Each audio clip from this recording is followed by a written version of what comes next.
We talk Superman, and we know what's happening. We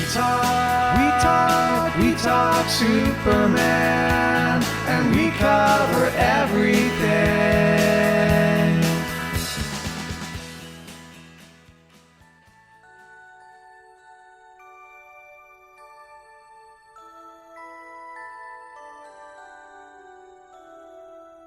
Welcome everybody back to All-Star Superfan Podcast, the podcast that explores the full 85 plus year history of the Man of Steel in all his various incarnations. Now Rob, this week we've decided to just kind of get together, have a bit of a chat, a bit of an end of the year roundup. So kind of shooting off the cuff a little bit. Rob's in the middle of eating a biscuit, so he can't talk at the moment. No, I'm sorry. You caught me at a very bad time. I'm celebrating the executive directors party for one at Shawn Media Terrace. Shawn Media is the name of the company I was forced to create earlier this year. I'm not going to get into why for tax purposes, but I'm celebrating on my own. I just had an espresso martini, and I'm now going to have a strawberry sundae ice cream sour to celebrate the festive season on my own. But yeah, no, it's great to be here. We didn't think we were going to have a Christmas episode. We had one planned with Lance last year, and for various work-related reasons, both you and I had to back out of that episode. So this is a very lastminute.com, last-minute Christmas shopping, if you will. Yeah, so I said to Rob yesterday, how about we just hop on tomorrow night for 20 minutes, half an hour, have a quick chat. I didn't really want the year to end. It's been a great year for All Star Superfan. I didn't really want it to end without kind of a thank you to everybody. Not with a whimper, not with a bang. But this year, Rob, we have put out more episodes, I believe, than any other year. It feels like we haven't recorded in a while now at this point, but we were putting out solidly throughout the year about an episode every 2 to 3 weeks, weren't we? Quantity over quality, Alan. We did. I think the movie really helped with that. There was a lot of momentum around the movie, and there constantly seemed to be something to talk about. And then anytime there wasn't something to talk about, we had this huge backlog of stuff we wanted to talk about ourselves. You know, comics, TV, movies, all the usual stuff we do. That all still was in the back of our heads throughout all the movie madness. So it was a great year. It was a lot of fun. It was a great year to be a Superman fan. And find out that there are other Superman fans out there, and we're not all just aging white men, but you know there's a whole new generation coming to the fore, with all this stuff. So that was a lot of fun. Yeah, a lot of kind of team ups then with the usual crew, Zach, Anthony, Matt Truex as well. Some great episodes there. Do you have any highlights episodes wise, Rob, throughout the year? It was a big year for you as well with the Patreon. You set up the Patreon and the Superboy Rewatch podcast. I'm not going to say it was a big year for the Patreon. The Patreon is finding its feet still. I really did enjoy doing those Superboy rewatch episodes. You did 2, I believe. Yeah, I did so 2. Far. Yeah. 4 episodes. 4 episodes of Superboy, but 2 episodes of the podcast. Yeah. Correct. And the plan is to have you back for a lot more. And I really enjoyed the ones we did with Zach as well. Great episodes. I even did one with Saoirse, which was fun. Did one with Michael, and I did one with our good friend Stuart. So that was a lot of fun. I can honestly say I think the best podcast we did this year was the Star Trek movie ranking. Not to plug the Patreon. I genuinely think that was the best one. And if anyone likes Star Trek, please give that a listen. It was so much fun to do. It is a Christmas feast. It's over 3 hours long, but it's never boring. It's so much fun, and we got to talk about something that we've kind of all wanted to talk about for years. I had so much fun recording that in the first place, getting it all ready, and then editing it and listening back to it. It is an absolute blast. That was probably the podcasting highlight for me of the year. So check that out, anyone who hasn't already. I have to say, I completely agree with you. For reasons we won't get into, obviously, that I was working a lot over the last while, and there were long days, and I have to say, I sent you a message. I was listening to our season 3 ranking of Lois and Clark with Matt Truex on Lois and Clark, which brought me a lot of joy on my early morning commutes and my late evening commutes, my late night commutes home, and then checking out the Star Trek episode. And it's like 3 hours and 18 minutes or something like that, or 15 minutes, something like that. It is an absolute bumper packed episode, but it really scratched an itch that I wanted an itch for a while. It's to talk at length about Star Trek in a kind of an unfiltered way, and it was a lot of fun with Zach. He was the perfect guest to get on it, and like you said, we ranked all of the films, and I do mean all of the films, including the most recent I don't know what you call it, atrocity that is Section 31. But it was a lot of fun, and it was great crack to listen back to. So I would recommend that people do check that out if you're a Star Trek fan. It was a lot of fun. Really enjoyed it. And I can safely say one of my favorite things about that podcast was we recorded it before I even knew who David Ellison was. And now that I do, it has created a huge sour note where Star Trek is concerned. I'm very apprehensive about what the future holds with that franchise now. I don't know if I'll be able to support it, if he's going to take it in the direction he wants to. And may God have mercy on the soul of Warner Brothers if that man is in charge, because if he is, I'm out. Merry Christmas, everybody! So since we were last on the mic, there's been some developments in relation to the purchase of Warner Brothers Discovery. Your thoughts on that? A couple of people have made this joke already, but the tagline for both Alien vs. Predator and I think the first Transformers movie, the tagline was, "Whoever wins, we lose." And I think that's pretty much where I'm at with this. I think the best of a bad bunch is probably Netflix. It feels like they'll just step in. They'll probably continue all the DC stuff that's happening, all the other random crap, the Harry Potter stuff, all that business as usual will probably take away. The biggest problem with Netflix being they're going to want to just slowly pull away the theatrical. Yeah, the kind of role theatrical plays in the profits movies make. I think Netflix really want to erode that over time. There will still be token cinema releases. I don't know if you saw Frankenstein recently. That was really, really good. But that was a Netflix movie. It came out in the cinema for a week, and then it was just Netflix. And I'd say that's probably what they plan to do with all the DC stuff, if they get it. But then, on the other hand, you have this guy, David Ellison, who is in charge of Paramount, which is a comparatively tiny studio. Like they don't have a lot of mega super duper kind of franchise powerhouses. I think they have Fast and Furious and Mission Impossible and Star Trek, which is not like what it once was at all in terms of blockbuster franchises. They've never had one that made $1 billion. And he is basically arranging the worst people in the world to raise financing to do a hostile takeover of Warner Brothers. And he wants to take the type of films they make in a very specific direction, which is not for me. And I suspect it is not for a lot of people. And if he takes it in those directions, I can't continue to support these franchises that I love so much. I'm still happy to talk about all the old stuff, but I won't be there for the new stuff if that's what he does. So unfortunately, I'm putting all my money into Netflix right now, hoping that they, as evil as they are, I'm hoping that they get Warner Brothers. If somebody has to take it, best case scenario, which is not going to happen, but the American government would step in and go, no, actually, neither of these companies should be that powerful. You know, that's what the whole the what's it called there? The monopoly. There's monopoly laws to prevent companies from being that powerful, but because of the decisions of certain governments, they no longer really exist, and nobody really enforces those laws anymore. So that's the situation we're in. So yeah, not feeling super duper thrilled. I'm sure. Look, you know, I'm sure they'll make DC stuff, and they'll probably make good DC stuff, but I don't know. There's too much red in that ledger. We've already seen it with like international sports like soccer and probably other, you know, we wouldn't really follow basketball or baseball as much, but I'm sure there's probably evil money in those two by this point. But definitely with soccer, like the human rights violations behind soccer are just insane, and people just act like it's all fine and it's not. And I can't be there for these things if that's the way they're going to go. I wonder how it'll affect, say, aspects of Warner Brothers, like say Warner Archive and that kind of, you know, like these release of physical media, that kind of thing. I wonder will it affect that in any great way going forward, because that's something that obviously I have a huge interest in physical media and collecting it and stuff. And I have kind of leaned into the more, you know, boutique-ish releases like the Arrow and all that kind of stuff. Go on Netflix right now and see how many Warner Brothers movies there are from the Not even the 50s, the 60s and the 70s. Go ahead and do that right now and come back to me with your findings.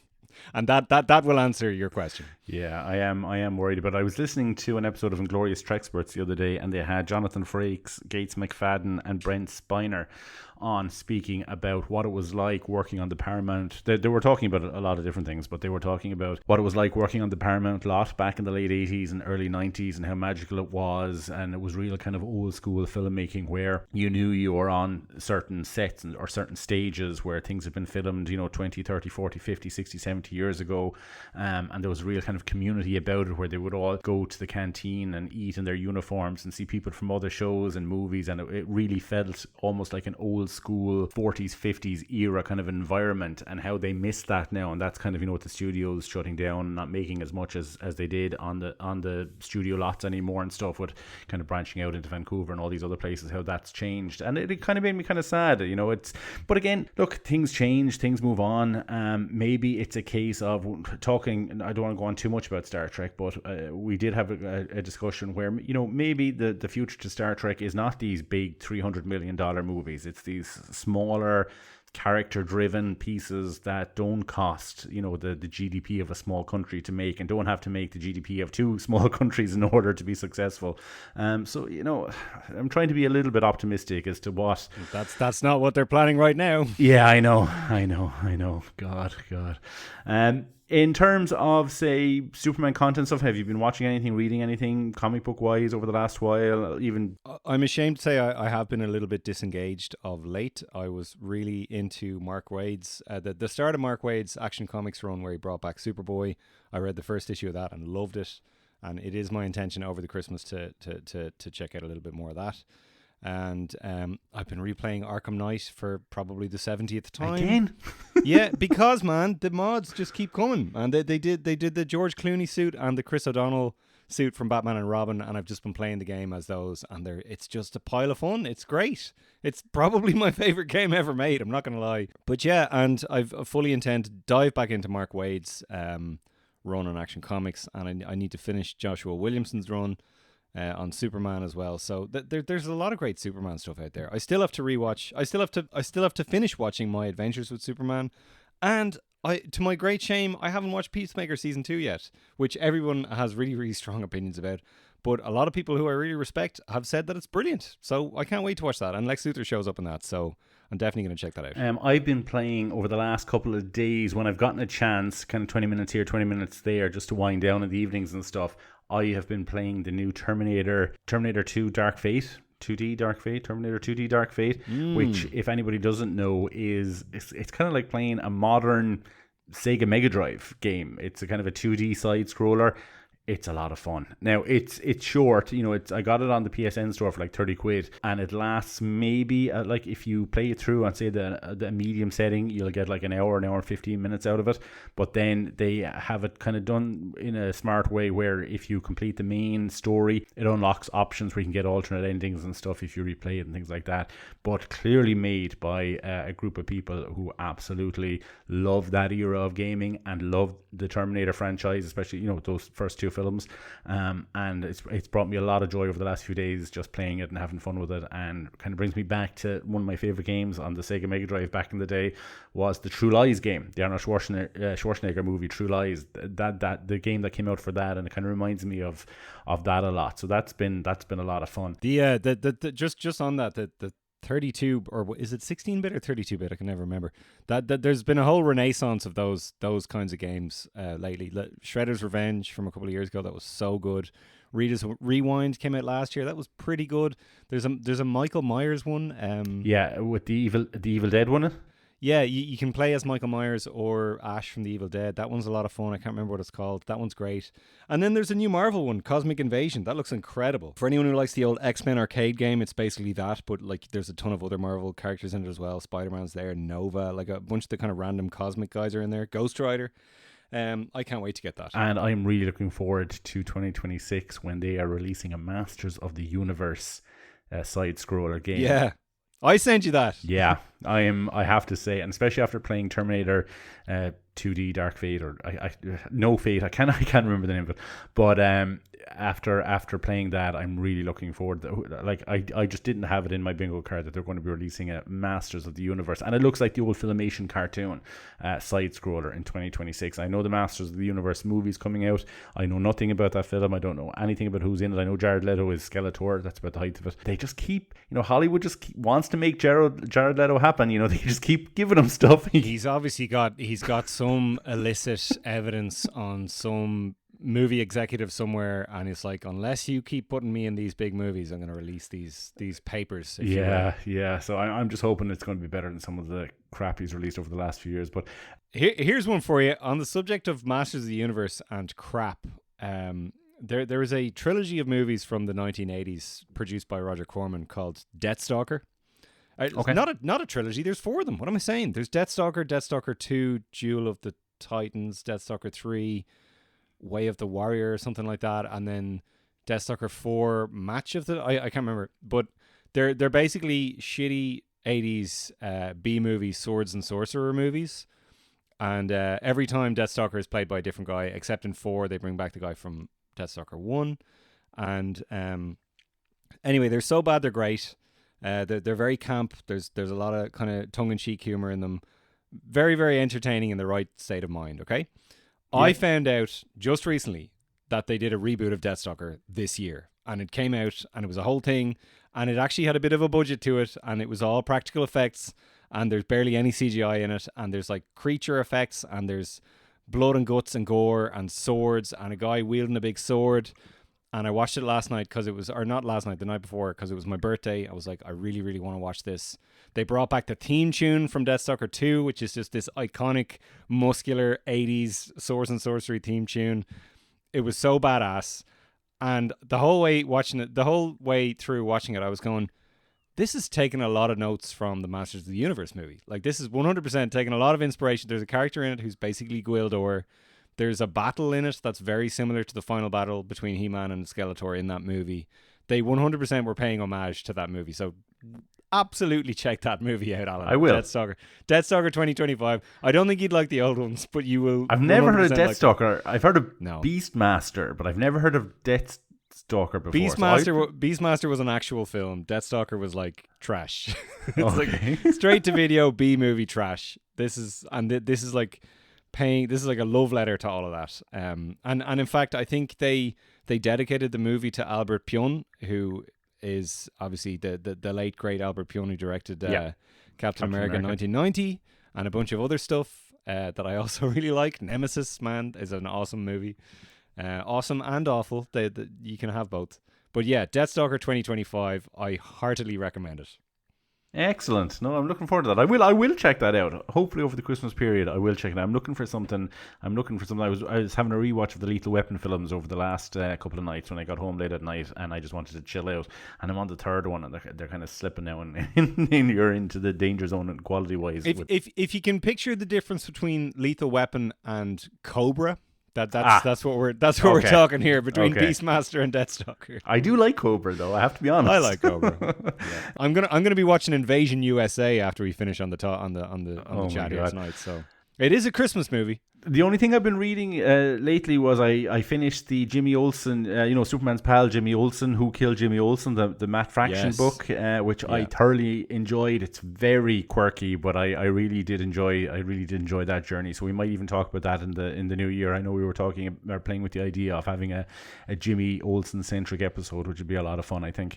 Supergirl. We have a teaser trailer to the new Supergirl movie. I know some people kind of reached out to us, want to know what our thoughts were on that. Have you seen it? Do you want to see it? As in the trailer?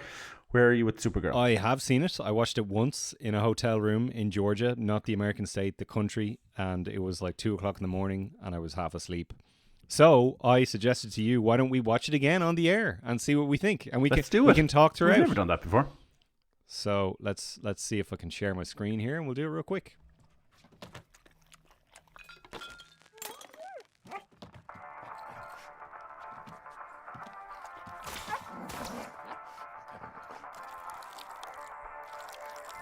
Or at least we know crypto's in it. You managed to get most of it on the I heard a lot of people give out about the pissing. Good job, buddy. I can kind of see it. You know what? I already know what my thoughts would be, and I don't want to be that guy who's like, if you read the book, but I have read the book, and I absolutely loved it. We did our 50th episode on it, and I'm really looking forward to this for what it is. I don't think it'll be suitable for like Lana Jean yet or anything like that. Flaming but I am looking shot. forward to it. She looks great. Interesting that she's not wearing a costume. I like the duster though. The look is great. I wonder how closely they're going to follow the actual story of the book. Laser light in the sky, that's pretty unique. You don't see that in a lot of comic book movies. Flashback to Krypton. Krypton looks... That's a direct quote from the comic there. The gods are not that kind. I like that. She has the attitude. I like that of the Supergirl in the book, in the comic. A lot of people won't be used to this kind of Supergirl, though. Even though they'll be used to kind of the if you're not reading the books, you'll be used to the Helen Slater, the Melissa Benoist's version. I never want to say her surname because I would get it wrong. Ooh, heat vision. Dog looks hurt. Lobo. Quick glimpse of Lobo. Yeah, man, looks great. I see the costume is banging. Yeah, I really like the costume. Oh, no S on her cape, was there not? No Hang S on. on the cape. That can't be right, is it? Oh no, her hair is blocking it. There is an S there. You can see it. You sure? Yeah, Yeah. Oh yeah, I can see a glimpse of it there. Yeah. I feel like they did that on purpose. Yeah, no, it looks good. I'm excited. Like I said, I think that if I had seen this without reading the book, 626, I think if I had seen this without reading the book, I'd be like, oh my god, what are they doing? Why are they going this route? Or why are they just trying to be so cool? But knowing how great and how much heart and how much character stuff is in the book, I'm really looking forward to seeing how they adapt it. But I'm just wondering, is it going to be a straight adaptation, or is it just kind of going to be kind of influenced by it, or what way they're going to take it? So I am looking forward to it, to be honest. I never want them to do straight adaptations. I don't understand why people want that so much. It's like, if you're going to make something into a different medium, why would you just do the same thing? It's why I don't like a lot of those animated movies. It's just like, couldn't you just read the comic? So I do want this to be somewhat different. This didn't really wow me. Like it looks a bit generic. Like it looks like a lot of Marvel stuff we've already seen. And I do think this will be the big test in terms of like, okay, so you had Superman out the gate. Everyone was really excited about that because it's Superman, it's this iconic character. Supergirl is a lesser character. Like she's iconic because of her association with Superman. She isn't really iconic in her own right, and I think they've tried many, many times to make her iconic in her own right.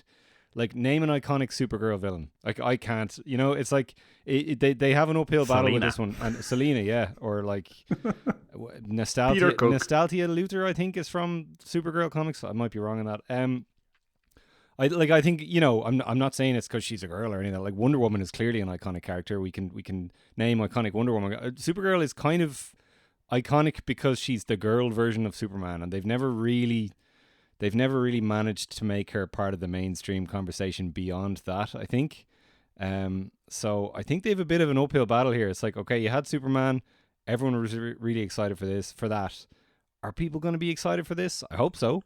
And the other question then is like, Superman was very much a director's film. It was James Gunn's vision. You could really tell that James Gunn had directed it.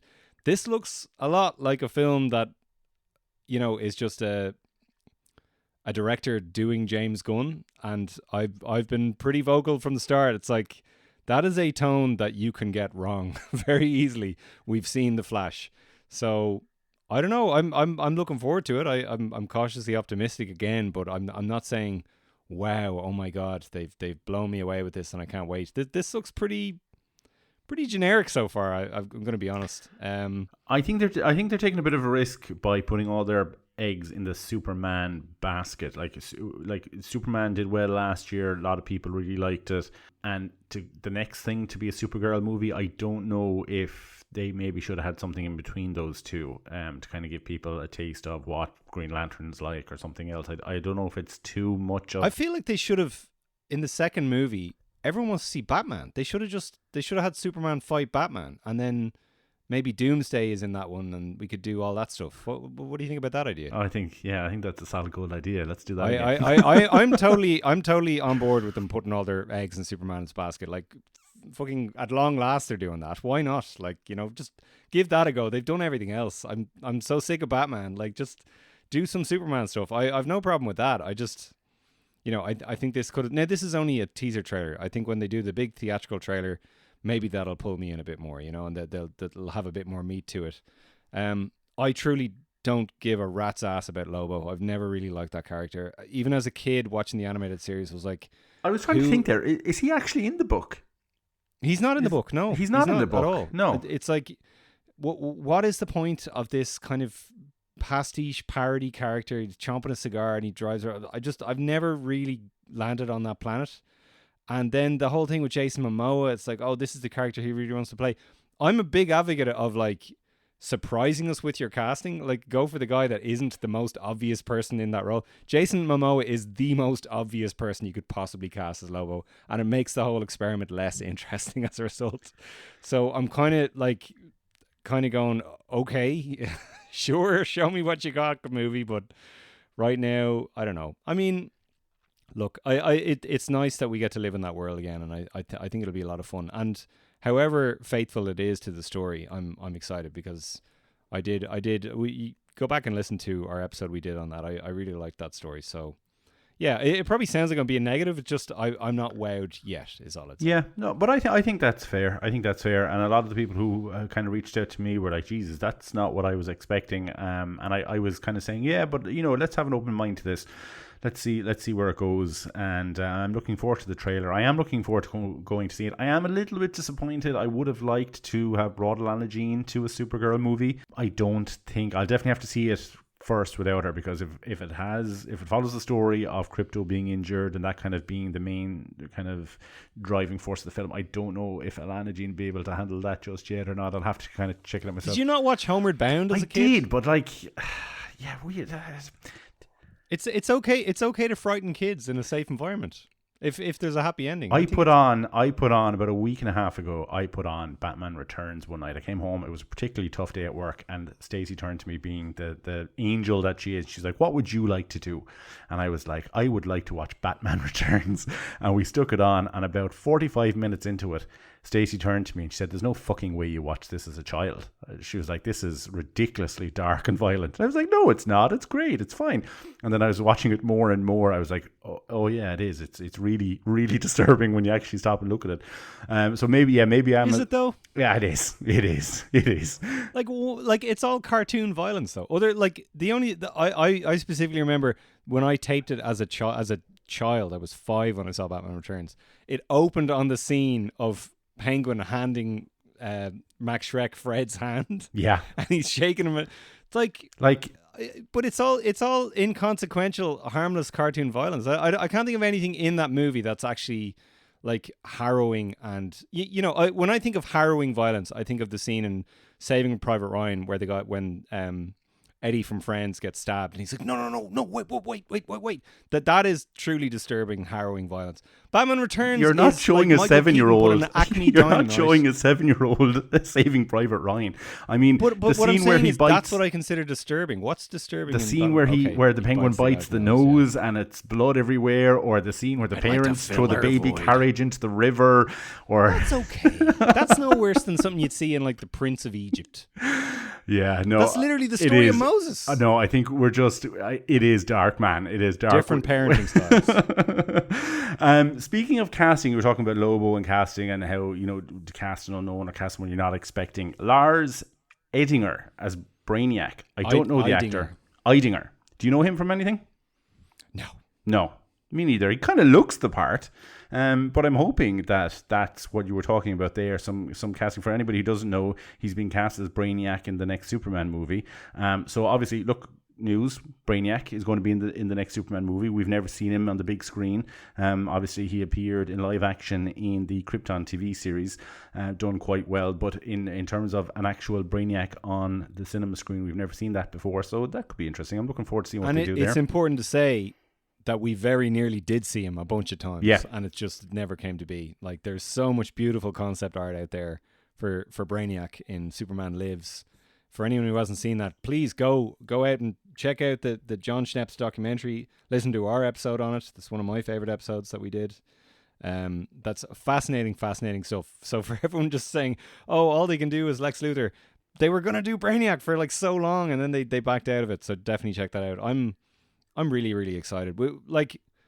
I think that's a really, really significant announcement that they're already moving ahead with a Superman sequel. Like, considering, looking back at what we've gone through, we had Superman Returns. Oh, they might make a sequel if it makes $200 million, and it never did, and they didn't make the sequel. And then Man of Steel, like, it had a similar box office to Superman 25, and then they kind of said, well, we were happy enough with that, but we got to put Batman in it now. Now it's like, yeah, no, we're doing a full-on sequel to the first movie. And it's Superman teaming up with Lex Luthor, and he's going to wear the big green suit. And it's like, yes, yeah, perfect. Wait. This is what you should have done 20 years ago. In an unscripted moment, my daughter, we were recording a little bit earlier than normal. My daughter has just come in. Do you want to say hi? Hi. Hi, everybody. You okay? Yeah. Yeah, do you want something? Okay, go on. So, just say hi to Rob. She's gone, and she's gone. Yeah, no, I totally agree. I think I'm really looking forward to it. I'm looking forward to seeing Brainiac on the big screen. I'm looking forward to a kind of Superman Lex Luthor team up. I'm looking forward to seeing the suit of armor. I know I wasn't completely sold on the first film, but I'm really looking forward to see where it goes. And I'm excited that we're in this new universe and we're not in that kind of old dark universe and trying to keep that alive. I'm looking forward to seeing where this all goes, and I'm optimistic for the future with it. I'm optimistic for Supergirl. I can't wait to see what they do with some of the other characters. I think they're being a little bit slow in rolling these things out. Like, is there any mention of when, like, the Green Lantern TV show is dropping? Is that in 2026? Or? I can't remember if it did get delayed, but they released a trailer of that recently as well, like a tease. That was pretty cool. Yeah, that was pretty cool. And I don't need them to do the thing that Marvel does, where they release this slate of what they're doing over the next 4 years, and then 70% of them are cancelled, or you never hear them again, like their Blade and things like that. So I'm glad that they're in another way, that they're taking their time and they're kind of doing it bit by bit and planning it carefully and stuff. I'm looking forward to see where it goes and what comes out next. I'm really looking forward. I know you were saying about, we have a lot of Batman. I'm looking forward to seeing what this world's Batman is like. I'm not. I'm just looking forward to seeing what other characters, kind of fill out this world as well. The Flash and things like that. And what way they go with it. I'm hoping like they'll be optimistic and bright and fun and real family kind of events. I'm really looking forward to that. Hopefully. Just on the Batman thing, we still haven't had the Batman Part 2, and we had that amazing Penguin show last year. They are going to start filming it this year and all that, but it's like, I can only be excited about one thing. Like, I can't, if they're going to be doing Robert Pattinson Batman, and then over here they're also doing this, like, this is exactly what they said they weren't going to do, and now it looks like that's exactly what they're going to do. I would much prefer if they just focused on the Robert Pattinson movie. They did, a trilogy of those, and then maybe later in, 7 years' time, if they then want to go and do Batman in the DCU, do that. In the meantime, there's a bunch of, DC B-listers they could be making movies of instead. Mr. Terrific is basically filling out the Batman role in the Superman movie. We've already seen Steel do that in Superman and Lois, and Green Arrow did a fabulous job of it in Smallville for the last couple of years of that show. There's plenty of characters who can do that thing in the DC universe. We don't need Batman to do it, So, well, I think if you were to do Batman in this new universe, the kind of Batman I would like to see to differentiate it would be something more along the lines of the Adam West Batman. Something very, very light and bright. They wouldn't do that right, though, Alan. They wouldn't do it right. Do you not think so? Well, no, like, look at Batman and Robin. That's what it would just be: loud, sarcastic. Oh, so that just happened. Like, the Adam West show was such a specific. Yeah, I don't know if this is really what you're talking about, but like, I'm talking about the humor of the Adam West show was like really specific social satire, and making fun of like really, really white bread do-gooder types, and then spinning that to talk about the issues that society was going through at the time. I don't think you're talking about any of that, but like, I would if they're going to do Adam West again, they have to do it as good as the show was, and the last time they tried, it was not as good as the show was.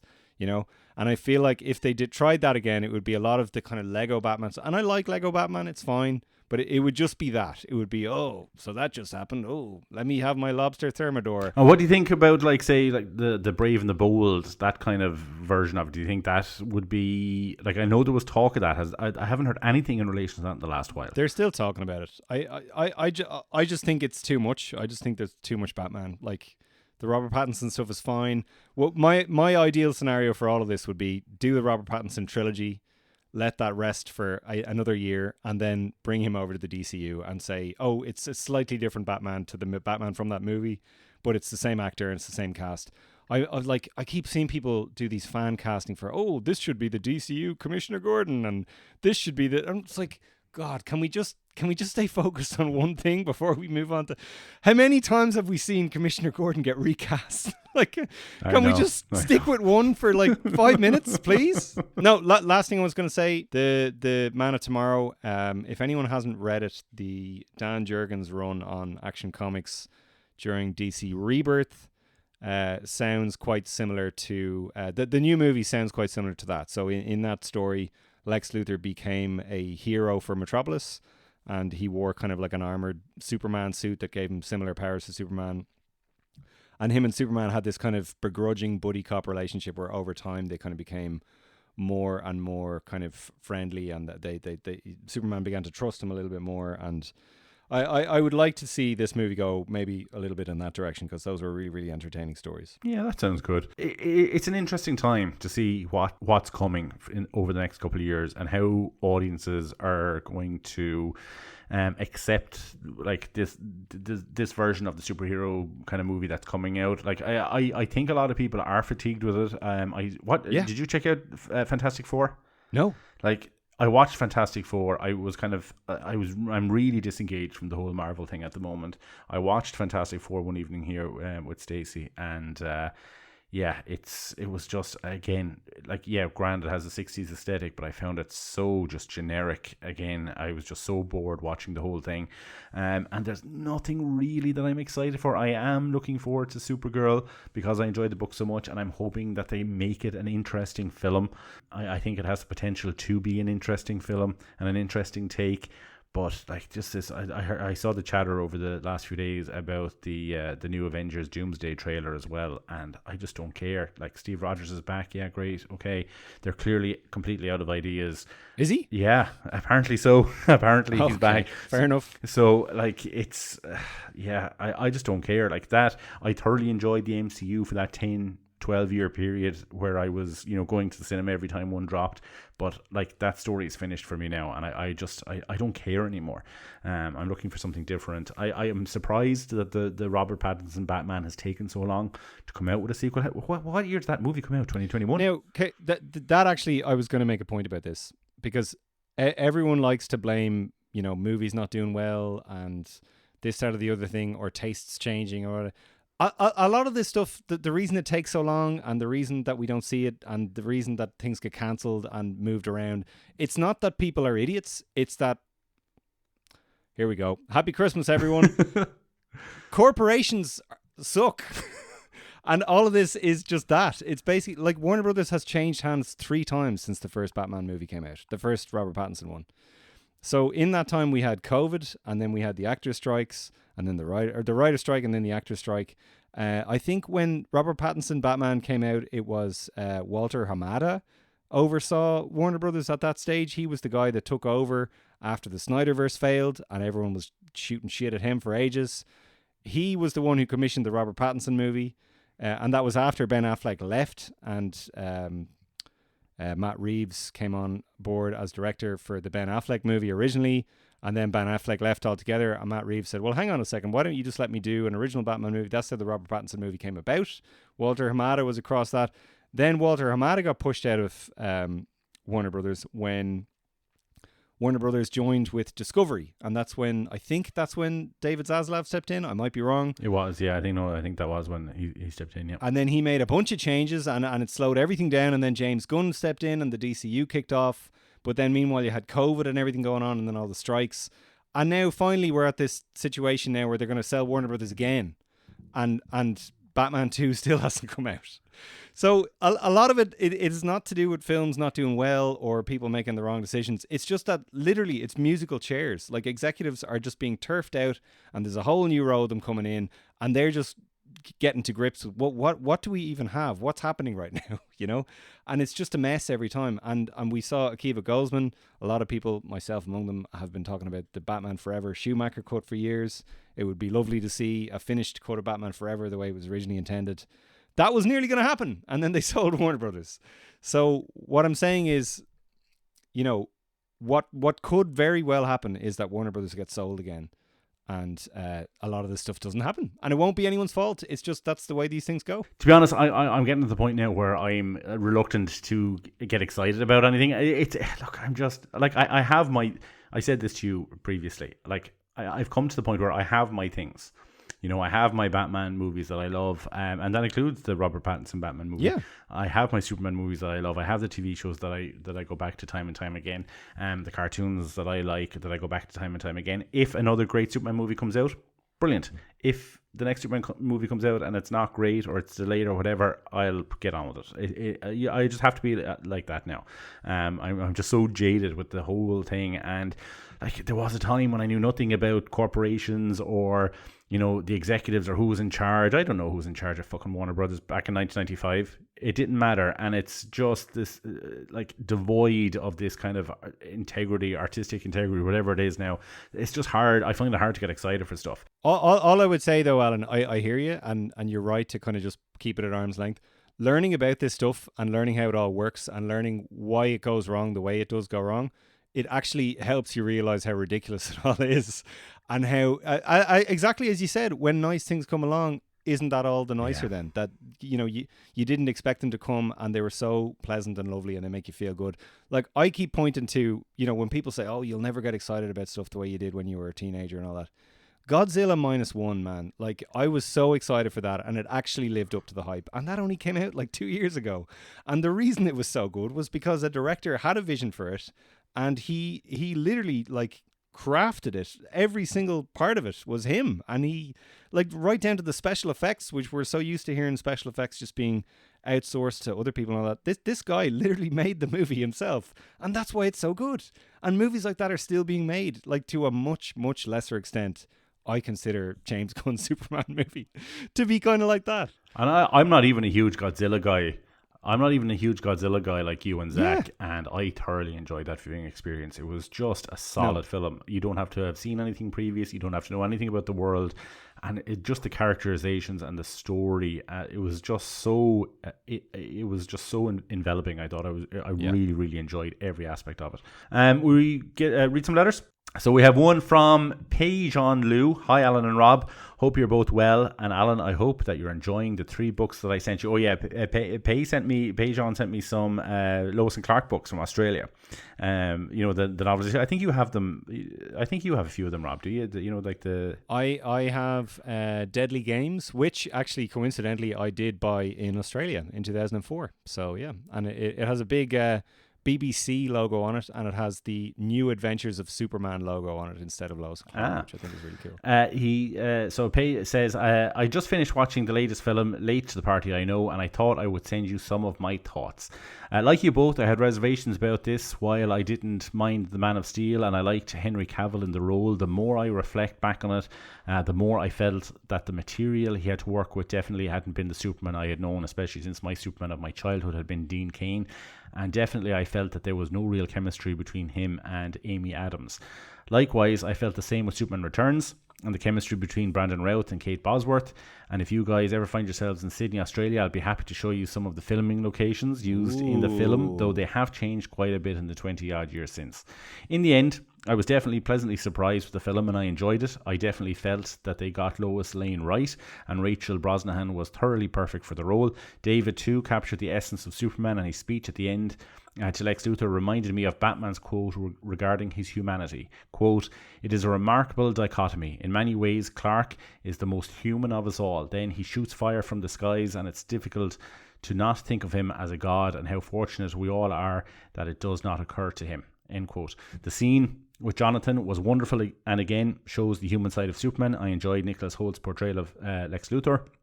You could definitely believe that Lex was a megalomaniac intent on destroying Superman by any means possible. I know there's a lot of debate about the political analogies in the film, and for me it was definitely apparent, but I'm someone who always keeps up with current affairs, and as I also read a lot of geopolitical history, for me it was hard to escape the notion of a more powerful nation wanting to take over a smaller, weaker opponent. All in all, I enjoyed it, and it was certainly a vast improvement on the Snyderverse. Regards, Pay.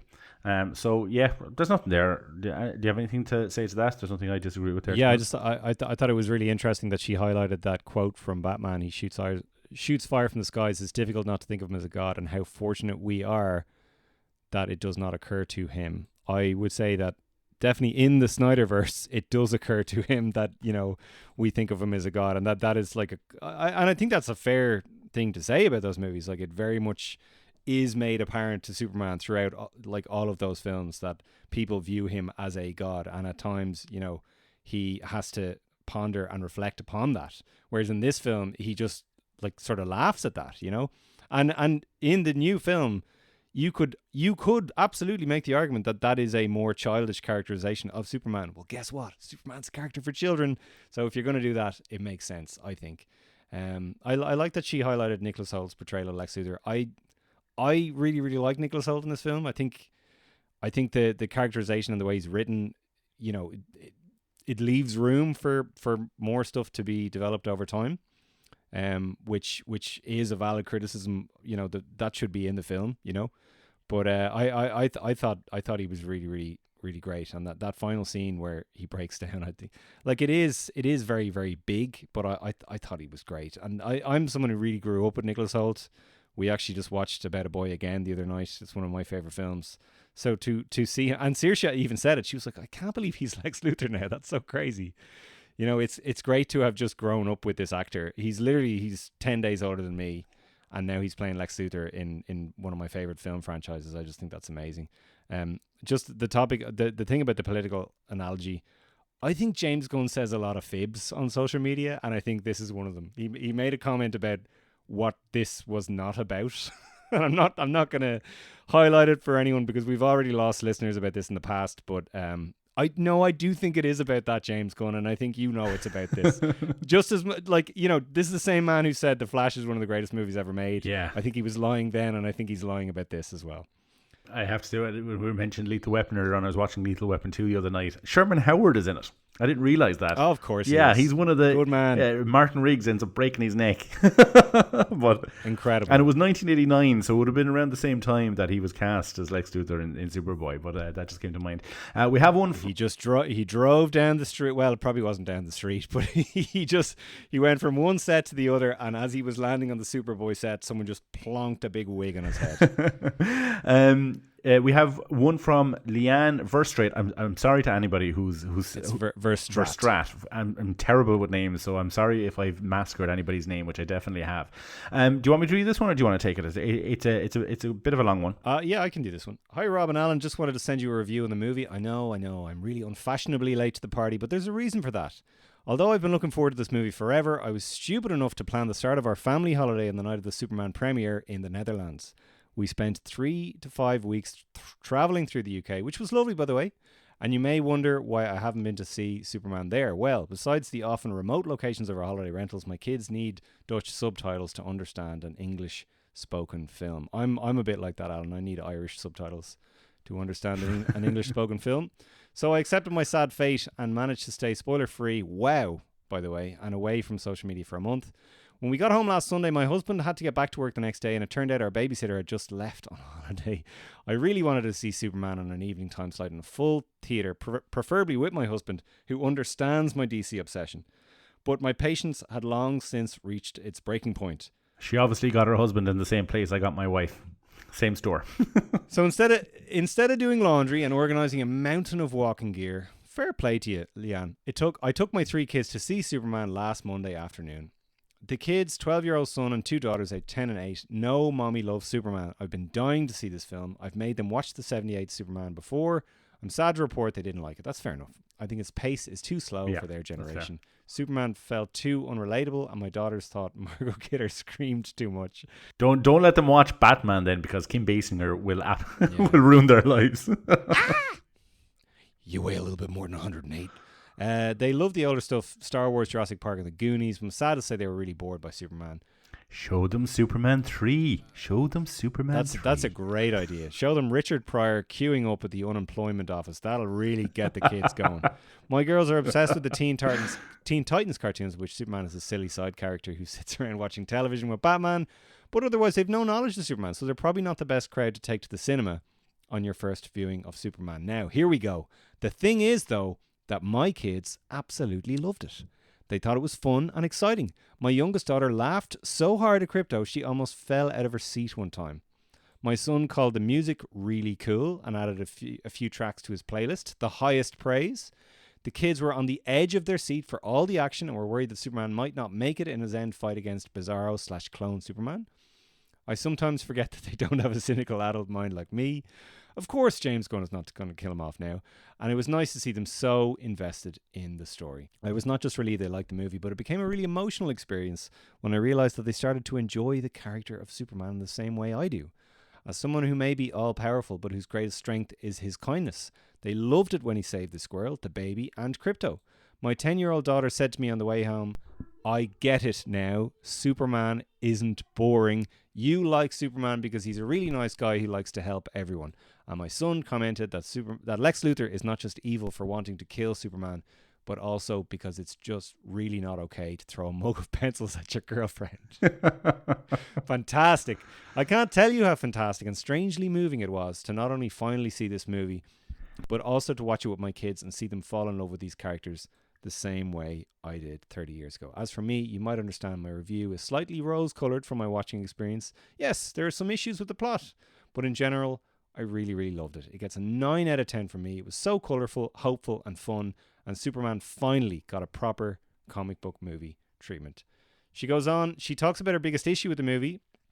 She really liked some of the acting, scenes with the Kents, beautifully written. Biggest issue with the movie is that they didn't do anything with the dual identity concept. Absolutely. There are these great sad scenes in Birthright of Clark alone at his desk at the Daily Planet. He overhears that there's an office party at a bar, but he's not invited because everyone thinks he's boring and uninteresting.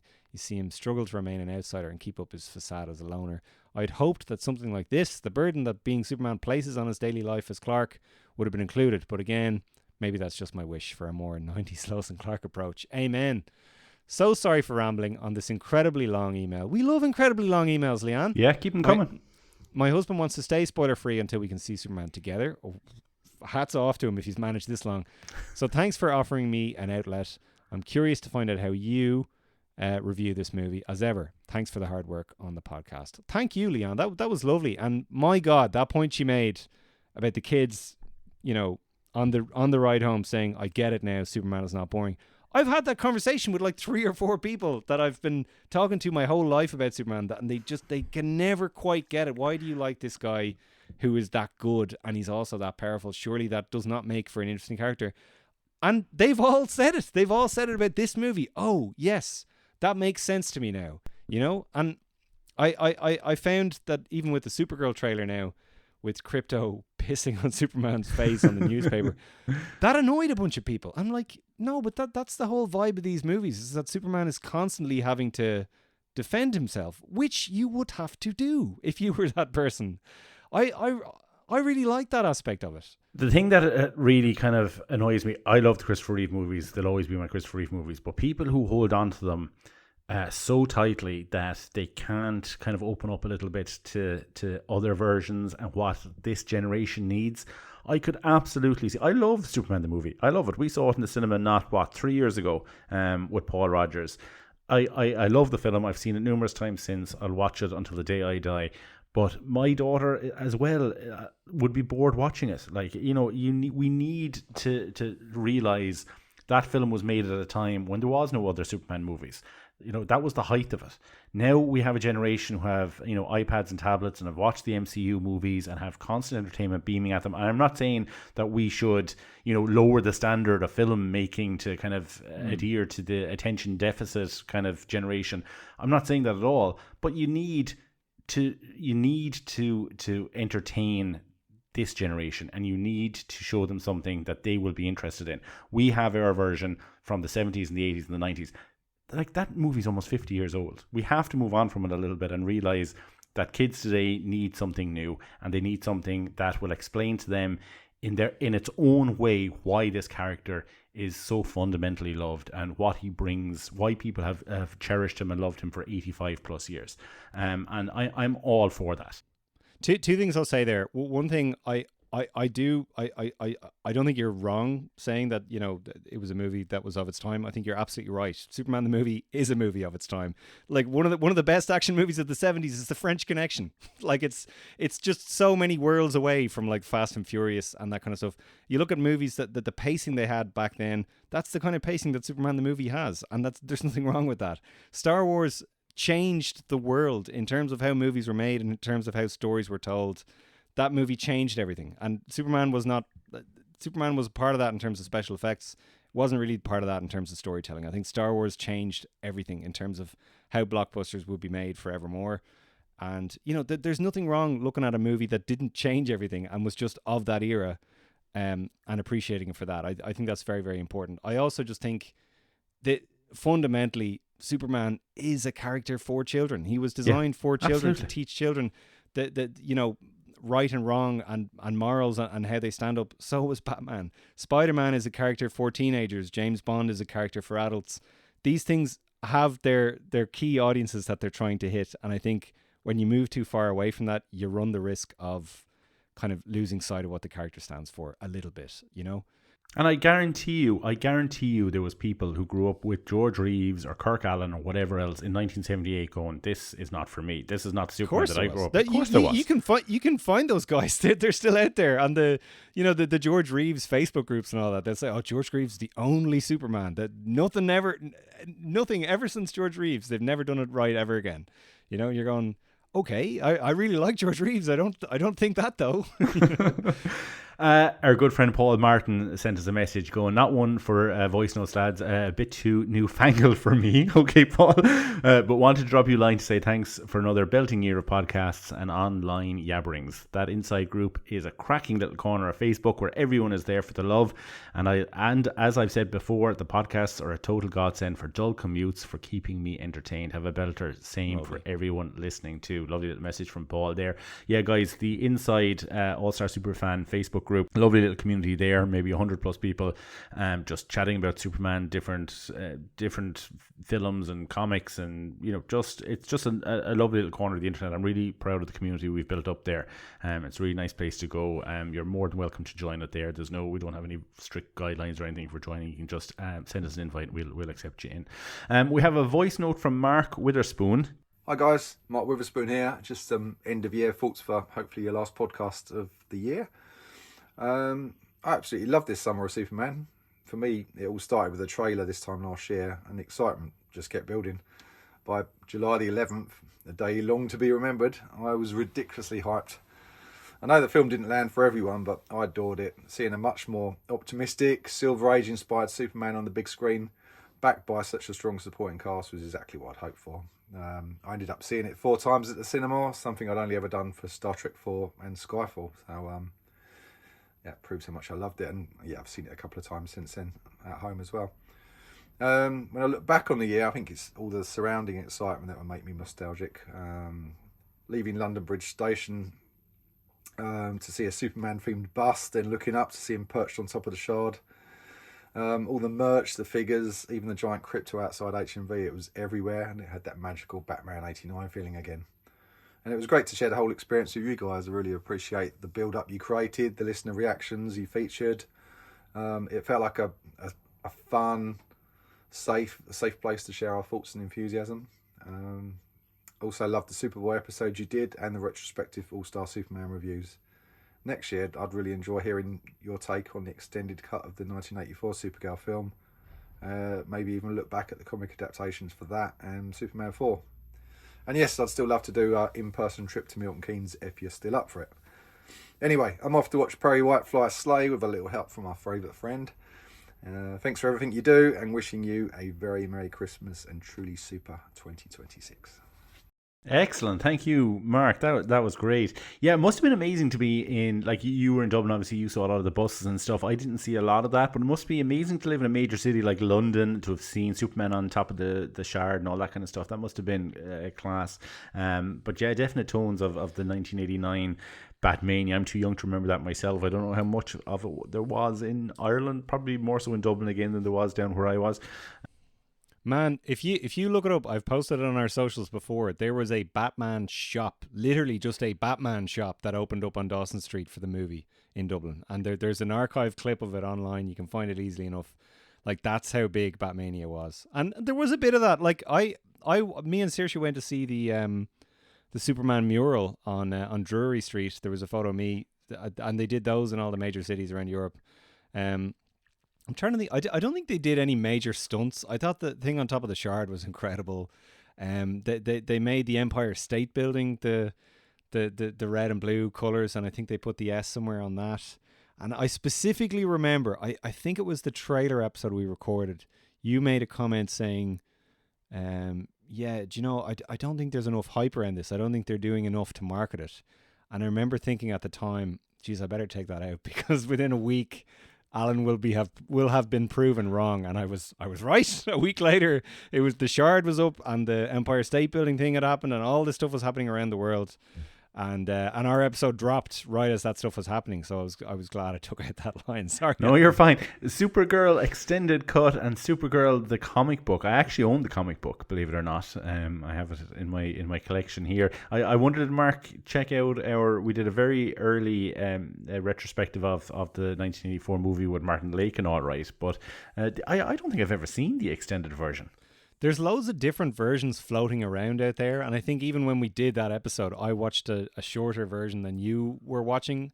Like, there's an international cut with more stuff with Jimmy and Lucy Lane, and then I think there's another extended one again after that. So yeah, I'd be more than happy to go back and rediscover that movie again.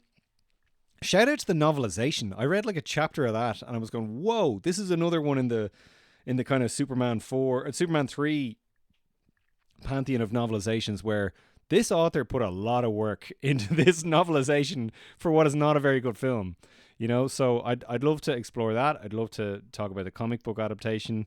I have not read that. I'd definitely like to talk about the comic book adaptation. I wouldn't mind doing maybe an episode where we talk about comic book adaptations of a couple of different things. Yeah, maybe like Supergirl, Superman 4. They did one for Superman 3 as well, didn't they? Yeah, they did. What am I talking about? Of course they did.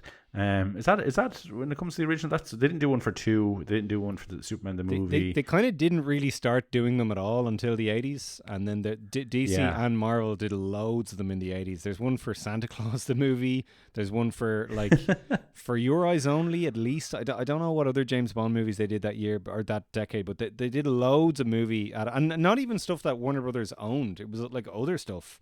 And the same with Marvel. They just did loads of these movie, because I guess they must have sold.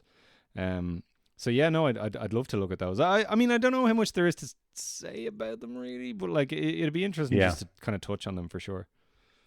Yeah, absolutely. And thanks a million to Mark as well for saying those kind words about how we kind of create this safe space. I like to think that we do. This, you know, that we like. I wasn't in love with the Superman movie back when I saw it originally, but I like to think that I kind of respected people who differed, their opinions differed than mine. And I think really on like the Facebook group and stuff, I think people really do feel comfortable just saying whatever they want, and they're not going to be kind of attacked. You know, the fandom, especially in terms of the Snyderverse stuff, was so toxic for a long time. I think it's just a breath of fresh air for people to be able to share their opinions and just have people. I think there's a lot of level-headed Snyder fans out there. I don't think we should paint them all with the same brush, but I get what you're saying for sure. So yeah, look, anything else before we wrap up? No, just a big thank you to everyone for listening. A big thanks to everyone in the group and the Patreon, and just all the other people out there. Like we have a ton of listeners that probably never engage with us, and we're just so grateful for all of you guys as well. It has been a bit intermittent. We've done a lot of episodes this year, but then also there was been kind of periods where we were doing nothing, and this has probably been one of those periods. It's just the nature of both my job and Alan's job is that, you know, we will have just these spates of really, really heavy workload that we didn't plan for, and you know, just have to build our lives around, but And sometimes we're lucky we have a few episodes in the can that we can kind of put out during those periods, but this is not one of those times. We're kind of short on those at the moment as well. So like I'm not 100% sure exactly when we'll be back. I don't want to make any promises that we can't keep. Work is absolutely bananas at the minute, but I am very eager to get back into it and get back into releasing episodes on a continuing basis, on a regular basis. And there's so much more stuff that I want to cover and people I want to talk to and people want to have on. Like you said earlier on, Rob, we were meant to have Lance on earlier on this month to record a Christmas episode. We were going to cover Comfort and Joy for a Christmas special, but we just could not make it work with our schedules. So this was really a last minute kind of a thing to just kind of wrap up the year. And I want to echo what you said, just say thank you so much. There's so much content out there. There's so many podcasts that people can listen to spend their time with, their commutes on. And for people to consistently check us out and stay with us over the years has been absolutely fantastic. I've loved every minute of it. We're going into our 5th year, Rob, believe it or not, come March. Hard to believe. And it's just been an absolute blessing. And I hope everybody has a lovely Christmas and a great new year. And it won't be that long before we're back and back to regular scheduled programming, please God. Awesome. Excellent. So everybody, if you want to check us out, we're at All Star Superfan on Facebook and Instagram. We're at All Star Superpod on X. We have our Patreon. We're on SpeakPipe if you want to send us a voice note. We're at allstarsuperpod@gmail.com if you want to send us an email or a voice note there.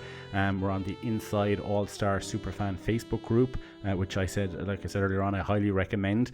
Reach out to us, and Merry Christmas, Happy New Year. And Rob, do you want to take us out? Any quotes or impressions before we go? The final one of the year, no pressure. I really put him on the spot here. Just picture Batman just disappearing into the room, and it's just an empty cup of coffee, and it's Commissioner Gordon looking at his empty cup of coffee going, oh, I hate it when he does that. That's me right now. Everybody stay safe, stay super, and take care out there. Merry Christmas. Bye bye.